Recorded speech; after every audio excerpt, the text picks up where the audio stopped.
दानवे आपल्यासोबत आहे, त्यांनी आत्ताच मतदानाचा हक्क बजावला आहे. मतदानाचा हक्क बजावला, काय सांगाल? बिलकुल. भारताच्या या लोकशाहीमध्ये सर्वात मोठा उत्सव मानता येईल हा उत्सव. तर सगळ्यांनी साजरा केलाच पाहिजे आणि तो साजरा करायला आम्ही या मतदान केंद्रावर आलेलो आहोत. जनतेला आवाहन केलं की सगळ्यांनी मतदान करणं हे आवश्यक आहे, केलंच पाहिजे. कारण मतदानाचा अधिकार सर्वसामान्य जनतेला आपल्या भावना व्यक्त करण्याचा एक अधिकार असतो. बाकीच्या दिवशी मतदारांना काही बोलायला काही करायला वाव मिळतो नाही मिळतो हे सांगता येत नाही. परंतु जर मिळाला नसेल तर मला असं वाटतं त्याच्या भूमिका या मतदानातून व्यक्त करता येतात. औरंगाबाद लोकसभा मतदारसंघाची निवडणूक खूप गाजली. शिवसेना विरुद्ध शिवसेना अशी ही लढत होती. तुमच्यासोबत काम करणारे भुमरे आता तुमच्या विरोधात आहात. परवा जो राडा झाला त्या सगळ्यानंतर कशा?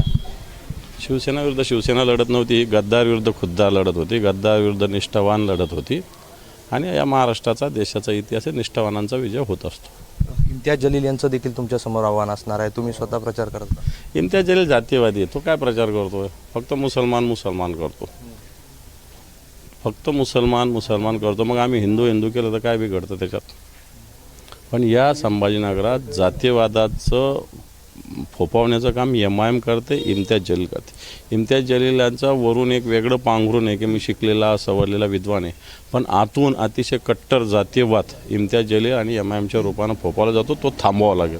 नक्कीच हे होते अंबादास दानवे आणि त्यांनी मतदानाचा हक्क बजावला आहे. यासोबतच भुमरे आणि इम्तियाज जलील यांच्यावर देखील त्यांनी टीका केली आहे. व्हिडिओ जर्नलिस्ट प्रतीकसह मोहसिन शेख, NDTV, छत्रपती संभाजीनगर.